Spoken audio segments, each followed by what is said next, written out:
check out the Pro Shop. That's right, the Pro Shop is the platform store where you can go and buy all the latest merch to support the platform. Available at the Pro Shops, we have dozens of hundreds of products available for you and your family. Unisex tees for men and women, hoodies and sweatshirts, tank tops, kids and baby items, long sleeve tees, mugs, pillows, wall art, bath bedding, face masks, phone cases, stickers, bags, fanny packs, socks, hats, and many other items. Please feel free to check out the Pro Shops. The link is in the description section below. And remember, it helps the platform continue to grow. Check out the Pro Shop and who that too.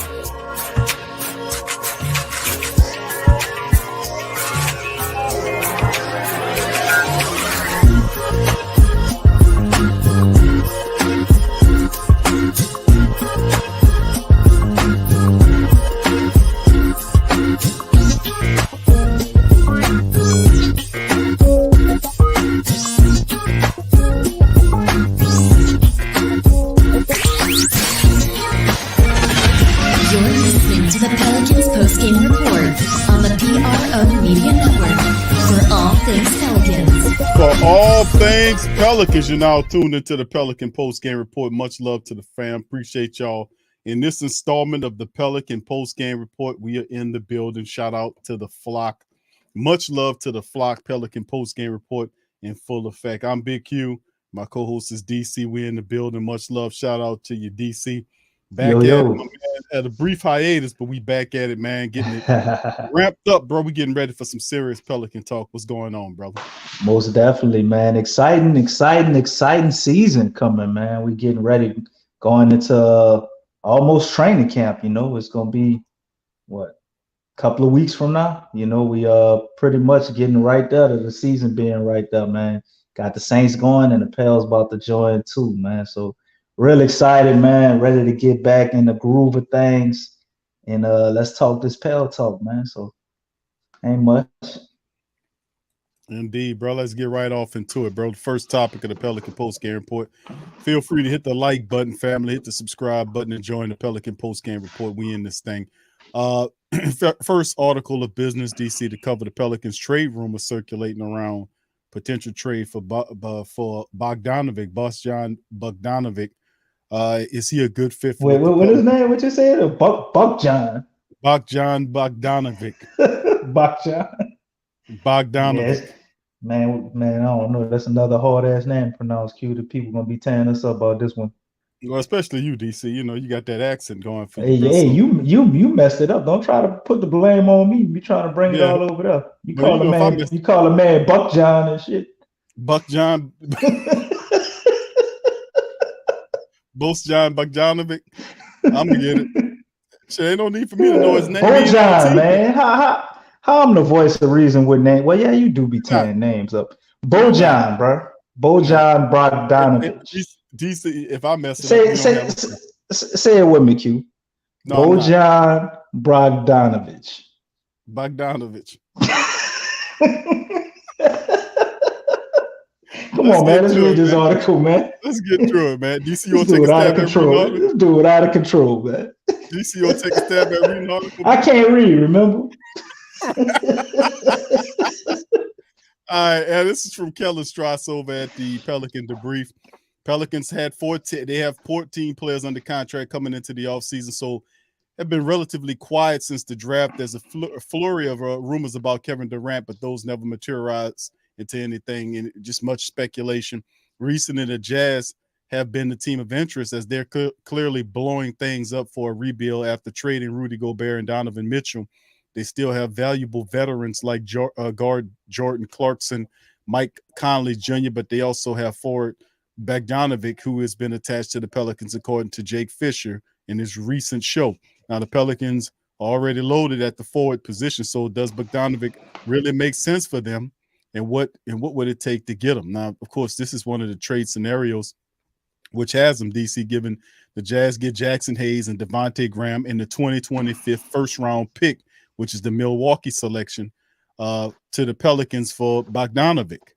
And he says, I'd say that's a high end of what the Pels would have to give up for a 33-year-old who has only 1 year left on his contract. But Graham is the guy the Pelicans have already been shopping, and Hayes is in the final year of a deal that New Orleans hasn't shown that they want to extend.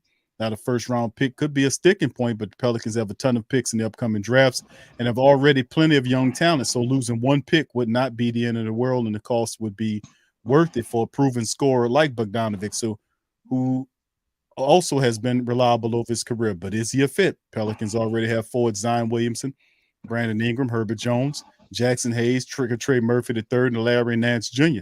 So breaking down Ingram, Jones, and Murphy are versatile guys who could play either forward spot or even two guard if necessary. Hayes will likely be going in the trade, and Larry Nance is probably going to get a lot of time as a small ball center.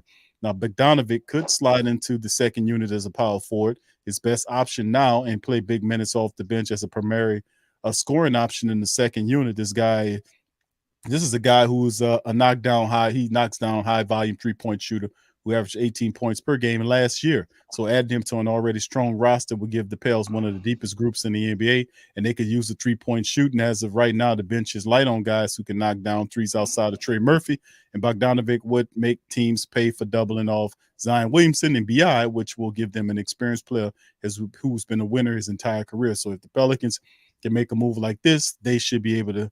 The cost isn't that high, and Bogdanović could be the final piece to a championship roster. So that's the article right there. And once again, the trade, the make-believe trade that the writer is pushing is Jackson Hayes, Devontae Graham in the 2025 first-round pick, which is the Milwaukee selection, for Bogdanović.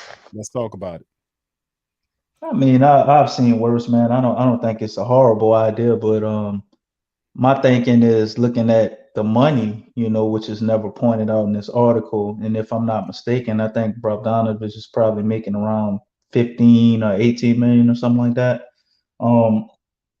Definitely a good player to have. He's 33, so pretty much a guy you're getting if you want to win now. Wouldn't hate it. Wouldn't be really excited about it either. Definitely could use more 3-point shooting. I just really like the roster that we have, and I don't think this is a necessary move right now. If things don't go the way they should, then definitely this is a move we could look at, nearing the trade deadline. This would definitely be something I think the Pels would be interested in. But if I had to pick a player that I was going to spend that money on, that is that age, he would be the guy. So my only thing is, they said in the article, we have so many forwards.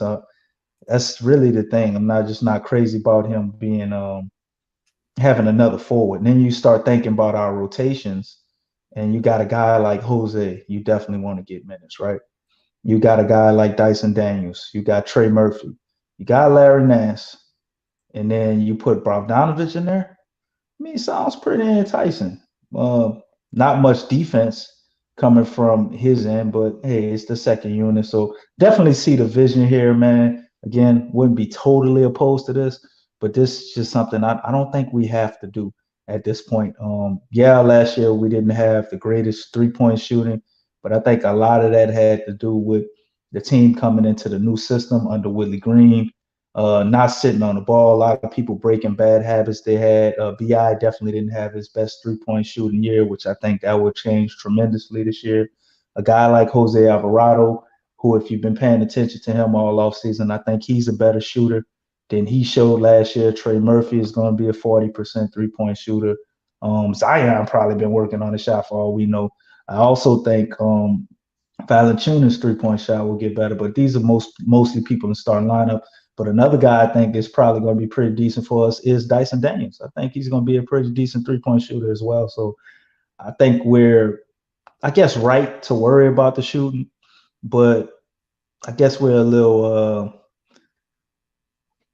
trying to, rush things, man, and really knowing what we have. So I'm going to sit back and trust what we got, man, see how these guys look for training camp. Not really interested in this trade right now.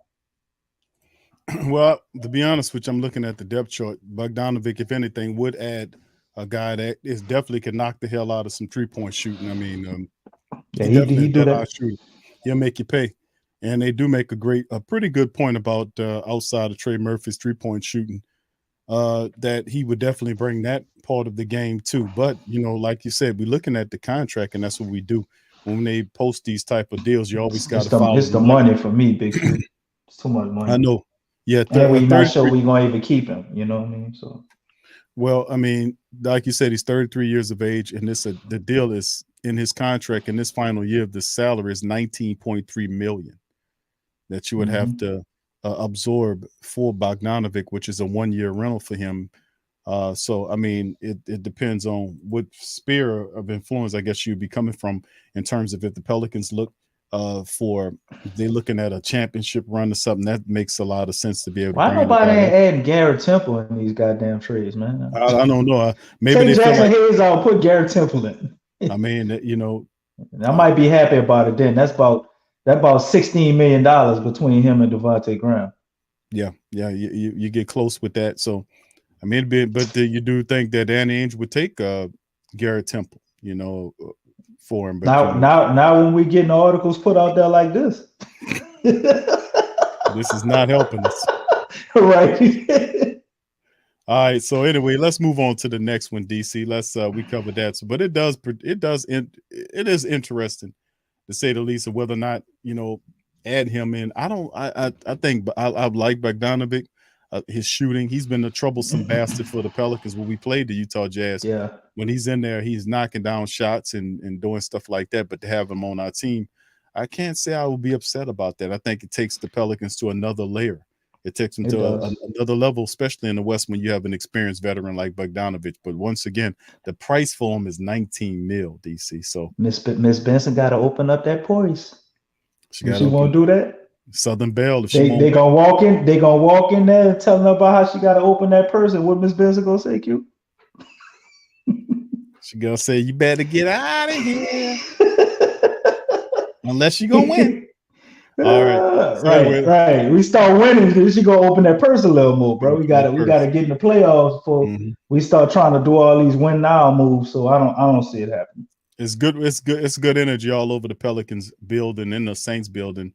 They share the building, so I mean, you never know. Yeah. Let's move on to the next one. DC J. Liddell, man, got hurt during the he got hurt during the Pelicans season here, the what was it, the summer league, and ultimately, so the Pelicans, EJ Liddell expected to be under contract during the 22-23 season. I know a lot of people had questions about EJ Liddell. Pelicans second-round pick EJ Liddell is reportedly expected to eventually be under contract, and this is reported by Christian Clark of NOLA.com. Liddell, the 41st pick this year, had surgery in late July to reconstruct the torn ACL, and his right knee suffered in the Las Vegas Summer League. He's expected to miss significant time recovering from the injury and could return to play at some point this year. The 23-year-old hadn't signed a contract with the Pelicans prior to the injury and is not guaranteed a spot as a second-round pick. The team holds his rights in the meantime and could look to sign him once he's cleared to play. Now, here's the situation with Liddell, according to the report. And let me highlight that for the family members. Although Liddell remains unsigned, the expectation inside the Pelicans organization is that he will either be on the standard contract or a two-way deal during the 2022-23 season. Signing Liddell to a two-way contract or a standard contract will require the Pelicans opening up a spot via a trade or waiving a player. The Pelicans were ecstatic. Another forward right here too, Q. Right, this year, and he brings a lot once he gets healthy. So the Pelicans were ecstatic to draft Liddell this year, and we're quite surprised he was still available at 41. The team will work with him as he goes through the rehabilitation process in order to get him signed onto the roster in some capacity. The team did not put a timetable for him to return to the court. Now, Liddell, who was a consensus All-American, he averaged over 19 points a game and almost 8 rebounds with 2.5 blocks and 2.5 assists last season at Ohio State. He led the Big Ten in block shots and was 9th in the country in free throws made with 169 and 7th in attempts with 221. Pelicans training camp begins September the 27th, which is a couple of weeks from now. Pelicans training camp gets underway. It's close. Man. All right, DC. This is a real sad story of the summer, Yeah, man. it made me sad just reading that, man. First, the brother got hurt in the summer league, and he was actually playing pretty damn good when he got hurt too. Looking at those stats and what he did last year at college and knowing what he's capable of on the defensive end, just almost reminding us of what we're missing out on, right? What we could have had right now, in his rookie year. But hopefully he comes back, man, at full strength and is every bit of what he was, or even better. So I think the Pels definitely have to give him a contract. I would like the fact of us signing them to the active roster, and giving them some guaranteed money, man. It's a tough thing to be drafted where he was, knowing the talent that this guy was. He was clearly projected to go in the first round, and he pretty much had to get that second round thing going with us. Glad we got him, but he deserves that. He deserves a contract. You know what I'm saying? He deserves a roster spot. I think he's going to be a good player. He's definitely got to get healthy. So the moves they're making for us signing up the two-way guys, they're not going to put him there. So, I mean, he has to be added to the active roster, and then I guess he goes to injury reserve. So I don't know what the holdup is or why we're taking so long, but really looking forward to that happening. I hope that's what the Pels do. And all signs are pointing to them doing that. Or maybe they have some type of thing where they talk behind the scenes and they're like, look, you're going to use our rehab facility. We're going to get you back right. And when everything is, on the up and up, then we're going to go ahead and give you a deal. I like the first option for him better, just knowing all the blood, sweat, and tears this guy probably put into, well, not probably, but has put into, achieving his dream to play in the NBA, man. And to go in a summer league and tear your ACL like that, man, that's a tough thing. Really wish we could have had him this season, man. This would have been very interesting, adding him to the mix of everything we already have. Yeah, 19 points a game at Ohio State. We had some of his highlights playing there, man. 2.6 blocks, bro. That's what jump off the screen. Then he hits his free throws. He's a complete player, man, and how he brings it. It's just a shame that we can't see him and Dyson Daniels kind of grow together. So we'll have to wait on Mr. Liddell. I don't think the Pelicans will get rid of him, and I think soon as he's able to be healthy, they're going to have him out there. He just means too much to the future of the team. Very high upside with E.J. Liddell, big time with him. So let's move on to the next one, man. In DC, talking about, speaking of Bogdanović, he didn't mention Jordan Clarkson. You can see Clarkson, well, I'm game if you guys are. That's what that. You don't want Bogdanović? What about me? What about me? I'll play for you. Man, we might as well just get NAW, bro. That'd be a lot easier. I'm better than NAW. I'm what MAW was supposed to be. That's me. So Jordan Clarkson, Pelicans trade for Clarkson according to Drew Garrett. After trading Bojan Mitchell, the Jazz are headed for a rebuild. Players like Clarkson, Connolly, Bogdanović seem to be on their way out of Utah, which could interest the Pelicans. Utah still has coveted veteran trade assets. We just mentioned them. They had a quiet offseason, but Jordan Clarkson on the market should the Pelicans pursue the former NBA Sixth Man of the Year. That's the thing. In New Orleans, what would it take for a trade? According to Ryder, Utah would likely require young assets and picks, and Pelicans have enough of them. Well, the draft picks are not the issue for the Pels, as they currently have 10 first-round draft picks over the next 7 years. A trade could be centered around Pelicans guard Devontae Graham. Graham, who was acquired last season by New Orleans, has been in trade talks recently. Graham showed flashes last season, but struggled to stay consistent due to his role steadily decreasing throughout the 2022 season because of his play, obviously. Come on now. Graham was in the second year of the four-year, $47 million contract, would help both teams stay under the salary cap, and there'll be a chance for him, or he would be the odd man out of the rotations anyway, and New Orleans would certainly have to give up at least one first-round draft pick in this deal. Another route the Pelicans could take is center around the trade with Jackson Hayes or KLJ. Now, Hayes, 22, is in the final year of his rookie deal. The Pelicans have not committed to the extension for the former first-round pick, which could— They have his bird rights. All right, KLJ, 21, coming off that torn ACL that suffered last season, although he too was a former first-round piip. The emergence of Jose Alvarado and acquisition of Dyson Daniels could result in spending a lot of time on the Pelicans bench. Graham. October will be a huge month for the Pelicans as they will have to make decisions about Hayes and KLJ. Utah could be interested in either of these two young players as they look to tank next season. Trading Clarkson could help the Pelicans become a force in the West as he's averaged 16 points per game off the bench last season and over 18 the season before that. Not bad at all. He's not a great three-point shooter, but will give the Pelicans a consistent bucket getter off the bench. By not giving up the majority of their assets, New Orleans could return their core from last season while adding one of the league's best bench scorers. A trade for Clarkson could round out the Pelicans roster and is something the front office should consider, according to the writer. So Jordan Clarkson, is he a good fit for the Pelicans? We talked about Bogdanović. Now it's Clarkson. Obviously, Bogdanović is a better fit, than Clarkson. But if you trade Clarkson straight up for Devontae Graham, it ain't horrible, but it's really unnecessary. Trey Murphy, I think they're trying to promote him in that role to be like the number one scorer off the bench. Or maybe it could be Dyson Daniels. I don't know. Or maybe it could be Jose Alvarado. We got a lot of competition going on, man. And I'm saying all that to say we don't know fully what we have. We have a young team and guys are growing into roles. Willie Green's going to want to do things a certain way. And from what I understand, which is why I'm not super high on Clarkson or Bogdanović, I know that might be, not the best thing to some people, but Willie Green puts defense first, man. And both of those guys are not great defenders to me. Bogdanović, I mean, he's a sniper, so you don't really care too much. Jordan Clarkson, again, similar role, like guy off the bench. 6-man scorers, you usually don't look for them to play defense.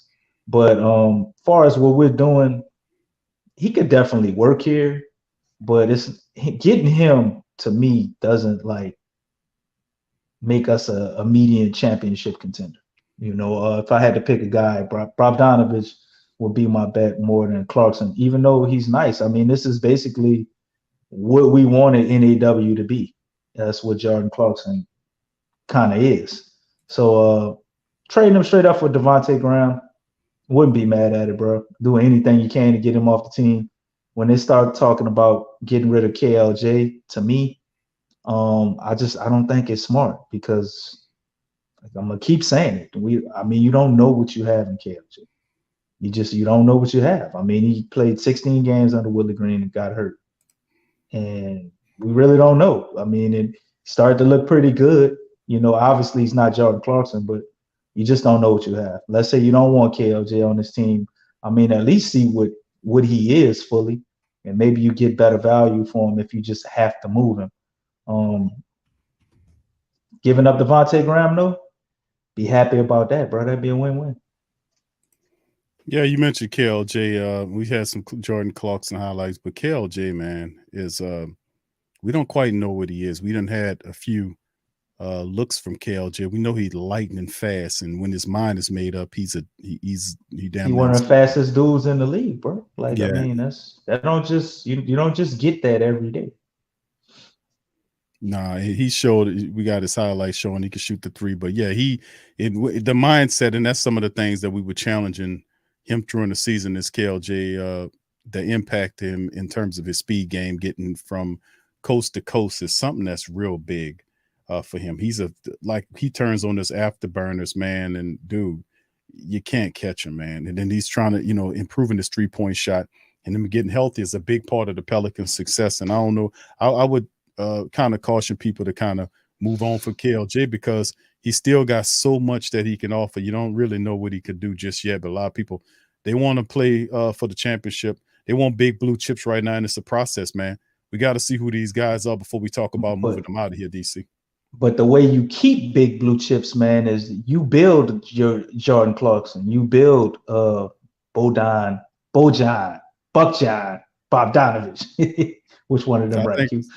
I don't know. but said my brother. you build guys like that, or you find the next guy that's in that type of prototype, man, and you get them to reasonable contracts. So you find guys that are uber talented, and you have them in this type of system where they want to stay here, they like it here, and they're willing to prove themselves to make their money. And you have a bunch of guys like that are talented, which creates competition. And you know what competition does, man. It makes everybody better. So you need those young guys like KLJ. I know a lot of people want to get rid of Jackson Hayes, and it's a similar thing with him to me. I mean, you can get real good production out of these guys, and you can keep them in certain roles for the next 3 or 4 years while not having to pay them so much money. And then you can see what they grow into. I mean, he's obviously a serviceable role player, but he could be more than that. There is a reality where KLJ can also play with Jose Alvarado. Dyson Daniels can play with everybody. We have a living roster, as Q would always say. And it just don't make sense to give up on young, talented guys that you've already invested a lot in by picking them where you did. I don't think it sinks you to keep them, and getting rid of them to get these other guys. I just not a over-the-top move. Bogdanović definitely would help, more than Clarkson. Clarkson would also be an upgrade over Devontae Graham, but, it's what we have, man. I think we're still pretty good, and we just looking at it based off of what we saw last year, because I'm looking at at bringing Zion and also these guys coming off that playoff series, man. A lot of times when young players, man, get a little taste of success like that, they go into that next year, man, and people look different. It drastically changes their mind frame, changes their confidence. So I don't think we should make any moves until the trade deadline, obviously, honestly. We should see what we have. We should see what we got in these guys, what they can do. Somebody always gets injured. You may wind up needing one of these guys, and you might be kicking yourself for trading them away to a player that, it is productive and helps, but maybe you needed a guy like Jackson Hayes more than Jordan Clarkson. You look at it and just taking an expanded look at the Pelicans depth chart right here. Now, most of this is not accurate, but it does show the all of the Pelicans players that are on the active roster.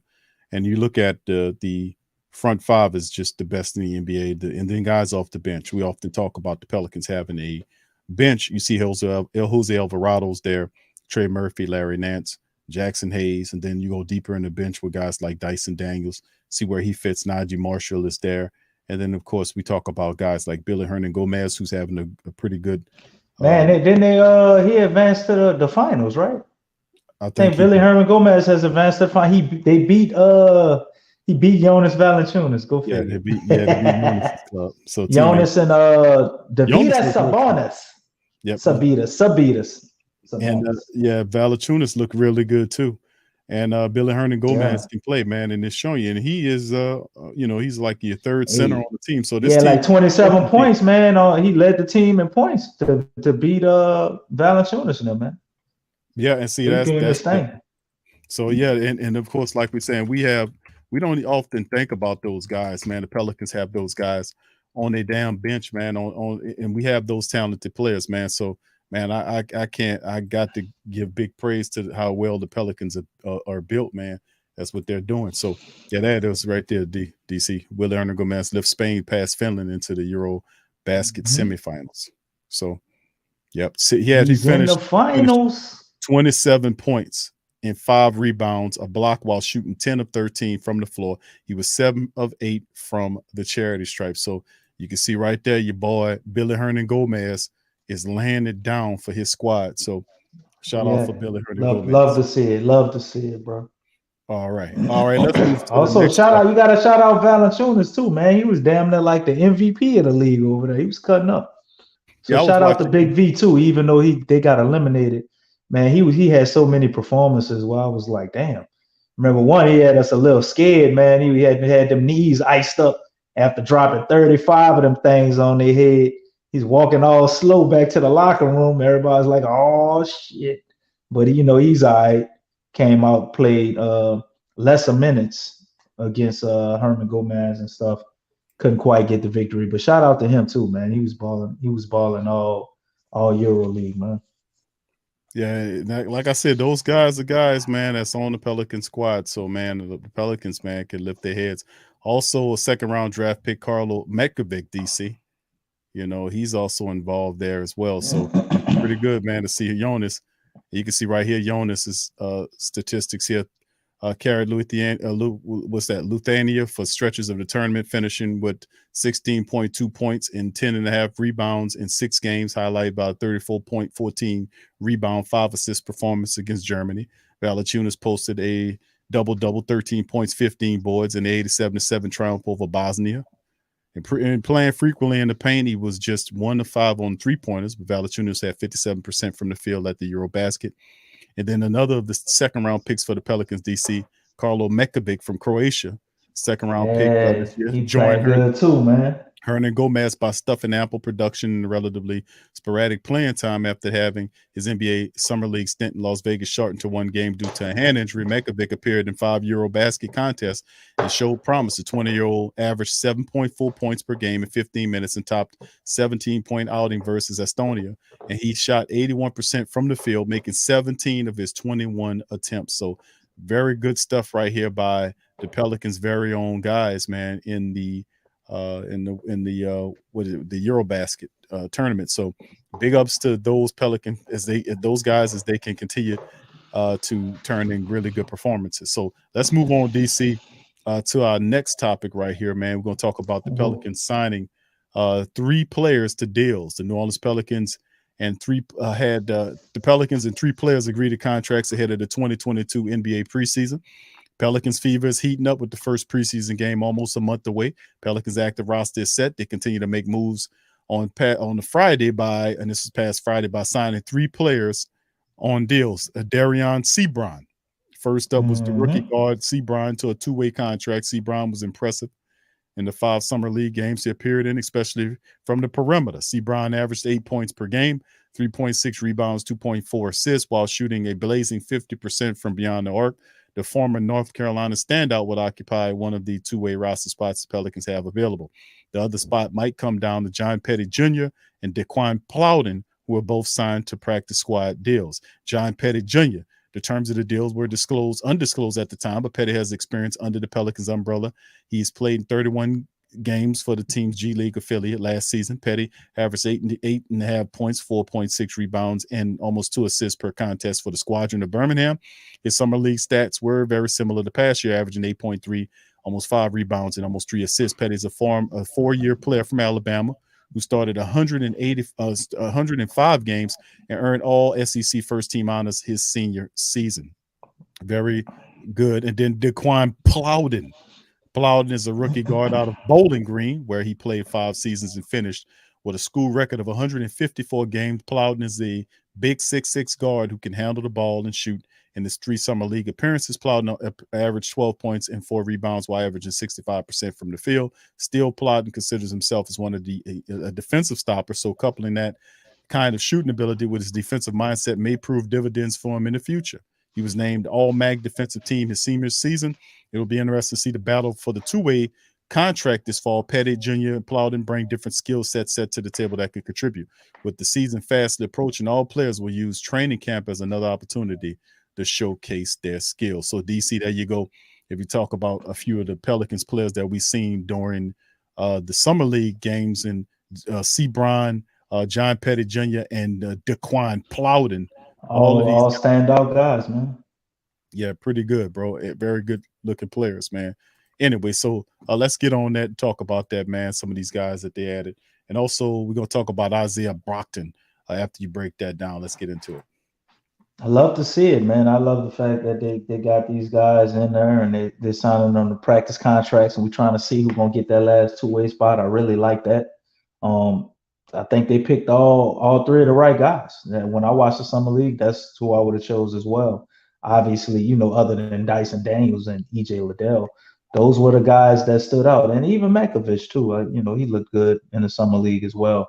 But, man, I really think it's going to be Petty's job to lose. I like Plowden, but it's like, do we need another, forward? I mean, he's a big guard, but he more plays like a forward to me. But he is a defensive stopper, so you never know. But Sebron, he turned it up in a couple of those games, kind of had a slow start, man. And I think if he can continuously shoot like that, to me it's gonna come down to who's the best defenders and probably 3-point shooters out of these guys, man. And those two things will probably guarantee them those their spots. So it's gonna be interesting to see how training camp goes. Those guys are gonna be practicing with the team with their deals, and somebody's got to solidify that second spot.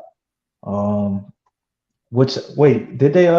We got to get into Brockton, right? So Brockton is signed to the other two-way spot. Yep, the remaining two-way contract slots get filled. Okay. With Isaiah Brockington. So Petty and Plowden are actually they got practice contracts. Okay, got it. Well, so much for the other two-way spots already been taken, but all of these guys are well deserving. Isaiah Brockington, I would love to say he's deserving based on what he's done in the past, but haven't seen him in Pel's uniform. So you could go ahead and give him the skinny on that, man, and educate everybody on what this brother's done. And remember we talked about that. Remember when the summer league was jumping off, there was no where he was at. Yeah. He disappeared, and they covered it. And I was like, he was under something happened here, and of course they break it down because we know he was supposed to be there. So let's get into it. And this is by Ali Cosell. Shout out to him. Brockington, yeah. And they're saying the Pelicans have agreed to terms with Brockington on a two-way contract per Adrian Wojnarowski. The Pelicans formally announced that the signing of Sebron to a two-way contract late last week. The teams have only two available two-way slots for more of these types of contracts. And then they gave some information. Now, while Sebron's inking was fully expected, news of the deal with New Orleans came shortly after the conclusion of the 2022 NBA draft versus Shams. And Brockington is a mild surprise at the minimum. EJ Liddell, who was selected in the second round by the Pelicans in this year's draft, remains without a contract. There exists no discernible path to one at the present time. Now, in addition to both two-way contracts now being filled, New Orleans have 15 guaranteed regular season NBA contracts on their books, the maximum allowed during the regular season. So there's no doubt that Liddell's immediate stock took a hit when he tore his ACL in his right knee during the summer league action. However, it is interesting to note that Brockton suffered the same injury approximately 1 month later. So this is like a rendition of somebody created Isaiah Brockington in the Pelicans uniform right there, DC, as you can see, Brockington joining the Pelicans. So anyway, according to Lopez, Brockington suffered an ACL injury during a pre-draft workout with the Pelicans. Prior to this, a number of other teams had shown plenty of interest in him, leading to speculation that he could be selected in the second round. So obviously that didn't come to fruition due to he publicly undisclosed injury, but Brockington is probably used to being counted out for whatever reasons. He was invited to participate in either the G League. He wasn't invited to participate in either the G League, Elite Camp, or the NBA Combine after an impressive season at Iowa State. So he averaged 17 points a game. He averaged 7 rebounds a game and 1.3 on the assists with a respectable shooting results from his 2-point range, almost 47%, 3-point shooting, 36%, and free throws, 77.5. He walked away with the first team all Big 12 honors. Perhaps more importantly, he was the leader of a team that made it to the NCAA regional semifinals after posting the best one-year turnaround in the program and Big 12 history. Now, the year before Brockington arrived on campus, Iowa State went 2-22. That's not a misprint. They won 2 games out of the 24th. With him, they went 22-13. A 20-game improvement in the win column screams sit up and take note. Although he spent 5 years in college, spending time at St. Bonaventure, Penn State, before arriving at Iowa State, Brockington, he just turned 23 this summer, and he'll be the same age as Herb Jones and Jose Alvarado were in their inaugural professional seasons last year. The comparison to the 2 Pelicans rookie sensations is intentional beyond age. Despite a healthy scoring average at Iowa State, Brockington is most highly regarded for his owning solid defensive chops and a hungry work ethic. Case in point, he held Keegan Murray, DC, get this. He held Keegan Murray to a season-low 9 points in a matchup against Iowa after meticulous preparation. And then, of course, they hit you right there and they showed you some more of the information that they was talking about. And it's pretty interesting. But then the mindset should remind you of Herb and Jose taking that much pride in stopping your opponent. And Brockington has been cognizant of that end of the floor since high school. So He's evidenced by the 29-point outburst against Iowa. Brockton offered plenty of glimpses of offensive potential. When watching video footage, he seems to excel at making a lot of difficult attempts. He loved the contact. So, and they said in comps, DC, to be honest, Brockton reminds him of Jordan Crawford, another Darrell Comer client. They're both about the same height and weight and are not considered primarily playmaking guards, but tough shot makers. And that's a lot of shake and bake in their attempts to create an instant grits, huh?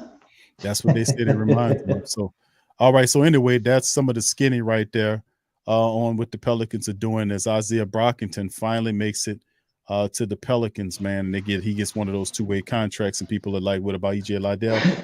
I think when he gets healthy, you'll see the Pelicans make a move and bring him onto the roster. They're not going to get rid of EJ Liddell, man. He's going to get healthy just like Brockington did. And ultimately, we'll keep him on the fold. But let's get into the rest of these guys with Brockington and the rest of them, DC. Yeah, man. I mean, if he can live up to everything in this article, man, that'd be amazing. But we haven't seen him in Pels jersey, so I don't want to be too high on him. But when we first signed him, man, I was pretty high on Brockington. Liked what I saw on tape from him. He's a guy that can score and defend. And I really think that's our thing. Like that's the prototypical guys that we want. We want guys that can score, but you got to play defense with this Pels team, man. That's the mentality, and I think he'll fit in definitely, man. As you can see what he do, holding Keegan Murray to 9 points, man. That ain't no small task, That brother looked like he's set for superstardom, probably, maybe, But still. He did have an ACL injury, so it's probably going to be a while before we really see the impact of what he can do. But thought it was a little weird that he sold up the other two-way spot.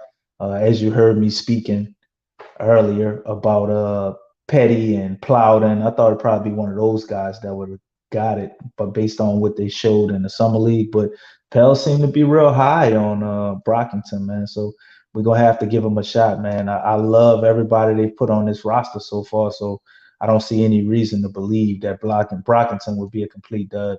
At the worst, I think we'll have us another solid role player, man. So you got another guy, man, right there nipping at the heels of everybody else to keep them on their toes, man. So it's going to make for a pretty exciting training camp.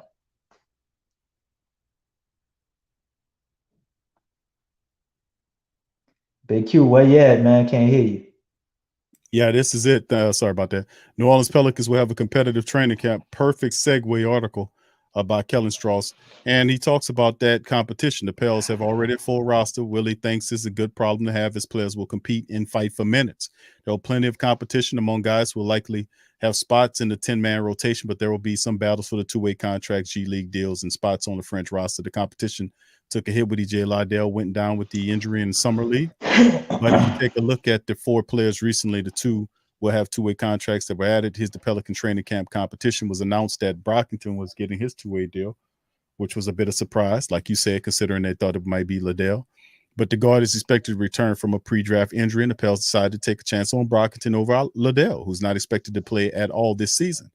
Pelicans also signed guard wing Darian Sebring to a two-way deal, and having undisclosed with Daquan Plowden and John Petty Jr. So Jr. played for the Pels last year. We covered that. One thing of all these guys have in common is that they were undrafted, something the Pelicans know something about, and as they have success last season finding Jose Alvarado and undrafted free agents. These guys have a chip on their shoulder and are ready to prove that to other teams that they got it wrong by passing over them in the draft. They are going to come into training camp with something to prove. That was also heighten the competition. Say all these guys who get in after it, and he makes a strong point about this that a lot of the guys at the Pelicans, when you talk about Plowden, you talk about Sebron, you talk about Brockington, these are guys that have a don't say die mentality. They're rough and rugged, man, and they speak to the strong-minded defensive acumen and just ferocious competitors, the ferociousness of the competitors that the Pelicans are bringing in to create that mindset of young people off the bench. Jose Alvarado and all that fire that he brings, and guys like Sebron and Brockington, man, if it works out, these guys could be people that can really not only just develop with the Pelicans what is it? The G League. League team, but also they can have some success that ultimately can lead from the G League to the active Pelican roster, which we've seen that before. So, man, this is very interesting right here. Good to see that. So strong competition is what we're shooting for in the Pelicans organization, man, because listen, DC, they got to fight for time. That's what it's going to have to take. You see the starters right there. You see the bench. We really want to see what Dyson Daniels look like. That'll be some questions. Zion Williamson in the mix with the rest of the guys, the McCollums, the Ingrams, the Herb Jones, and the Valanciunas, who had a pretty good Euro basket. Him and Billy Hernan Gomez getting some good burn there, Valanciunas and the like. So it'll be fun watching these guys, DC. They actually were working in the offseason, but bringing this into the season, man. The Pelicans are expecting huge results from what they did last season. And a lot of people looking for them to push further into the playoffs on some real stuff, to be honest with you. Yeah, and I think this is a very important aspect of it, man. Getting guys, that are young, talented, hungry, hence we're getting some of the better free agent players. And then you go into training camp with all the talent that we got, man.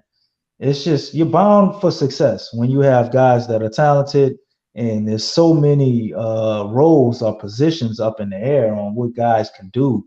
So it's just that competition brings out the best in everybody. And our coach, the system we run and the way Willie Green does things, man.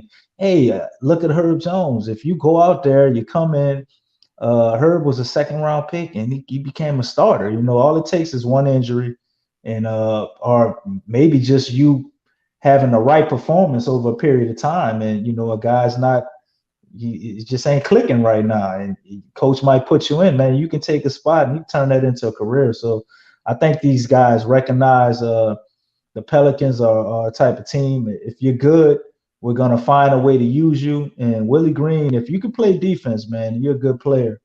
If you're playing better than somebody else that, hey, he wanted to give those minutes to, he's already shown you that he's going to do the right thing for the team, man. He's not a guy that really deals in bias. It's one team, one voice, one sound. That's kind of how we run the ship. So having all of these guys, man, and this competition, man, it can't do anything but make them a lot better. On top of, like I spoke on earlier, the confidence from the Sun series and just what we did in those playing games, and and Zion's coming back, man. God knows, see how he looking, and if he can manage to take a leap defensively, and his stamina and his energy and all of that's together, the way he can play both sides, man, you playing with dynamite, bro. You're looking at something real dangerous here. So really excited, can't wait for it to happen on September 27th, man. We get this training camp started.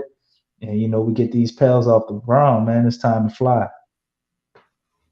Yeah, man, it's time to get it, Buck. It's time to get it going, man. We got a couple of weeks before everything get fired up in the training camp. It's going to be fun watching the Pels this year. We're expecting big things from the squad, man. It's going down, and we're going to have fun all year long on the Pelican Postgame Report. We keep it real deal, Holyfield right here. We're going to be having fun broadcasting and chilling and watching the games, reacting and doing all the stuff that we've been doing for years on the Pelican Postgame Report. So with that being said, listen, I appreciate y'all joining us for the Pelican Postgame Report. Much love to y'all. Please feel free to hit the like button, hit the share button, and share the Pelican Postgame Report on your social media as well. So we also got gear there. You can check out the store. The links is in the description section below.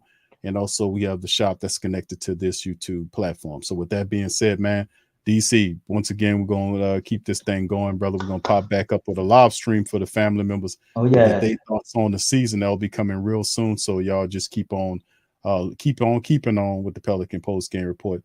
And we're going to holler at y'all later. Peace. Back in effect, baby. And go Pels.